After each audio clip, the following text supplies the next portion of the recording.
சிங்கம் மாதிரி நிக்கிறான். அவன் சரியான நேரம் வரட்டும் காத்துங்கிறான். இவன் உசுப்பேத்தி விட்டான், வருவான் பாரு.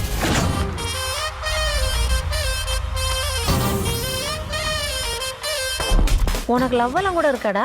என்ன யாருமா லவ் பண்ணுவா? அப்படிதான் லவ்னா உனக்கு என்னன்னே தெரியாது. லவ்னா எனக்கு அதுதானே நீயும். உயிரோட விட்டா நமக்கு ஏதாவது பிரயோஜனம் இருக்குது? நீங்க என்ன உயிரோட விட்டா நான்